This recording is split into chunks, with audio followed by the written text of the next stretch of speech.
ദാവീദിന്റെ 27-ാം സങ്കീർത്തനം. കർത്താവിൽ ആശ്രയം. കർത്താവ് എന്റെ പ്രകാശവും രക്ഷയുമാണ്, ഞാൻ ആരെ ഭയപ്പെടണം. കർത്താവ് എന്റെ ജീവിതത്തിന്റെ കോട്ടയാണ്, ഞാൻ ആരെ പേടിക്കണം. എതിരാളികളും ശത്രുക്കളുമായ ദുർവിദ്യർ ദുരാരോപണങ്ങളുമായി ആക്രമിക്കുമ്പോൾ അവർ തന്നെ കാലിടറി വീഴും. ഒരു സൈന്യം തന്നെ എനിക്കെതിരെ പാളയമടിച്ചാലും എന്റെ ഹൃദയം ഭയമറിയുകയില്ല. എനിക്കെതിരെ യുദ്ധമുണ്ടായാലും ഞാൻ ആത്മധൈര്യം വെടിയുകയില്ല. ഒരു കാര്യം ഞാൻ കർത്താവിനോട് അപേക്ഷിക്കുന്നു, ഒരു കാര്യം മാത്രം ഞാൻ തേടുന്നു, കർത്താവിന്റെ മാധുര്യം ആസ്വദിക്കുവാനും കർത്താവിന്റെ ആലയത്തിൽ അവിടുത്തെ ഹിതം ആരായാനും വേണ്ടി ജീവിതകാലം മുഴുവൻ അവിടുത്തെ ആലയത്തിൽ വസിക്കാൻ തന്നെ. ക്ലേശകാലത്ത് അവിടുന്ന് തൻ്റെ ആലയത്തിൽ എനിക്ക് അഭയം നൽകും. തൻ്റെ കൂടാരത്തിനുള്ളിൽ എന്നെ ഒളിപ്പിക്കും. എന്നെ ഉയർന്ന പാറമേൽ നിർത്തും. എന്നെ വലയം ചെയ്യുന്ന ശത്രുക്കളുടെ മുകളിൽ എൻ്റെ ശിരസ് ഉയർന്നു നിൽക്കും. ആഹ്ലാദാരവത്തോടെ അവിടുത്തെ കൂടാരത്തിൽ ഞാൻ ബലികളെ അർപ്പിക്കും. വാദ്യാഘോഷത്തോടെ ഞാൻ കർത്താവിനെ സ്തുതിക്കും.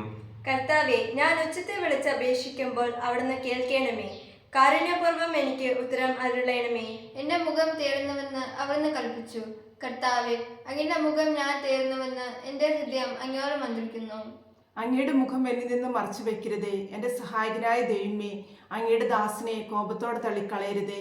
എൻ്റെ രക്ഷകനായ ദൈവമേ, എന്നെ തിരസ്കരിക്കരുതേ, എന്നെ കൈവെടിയരുതേ.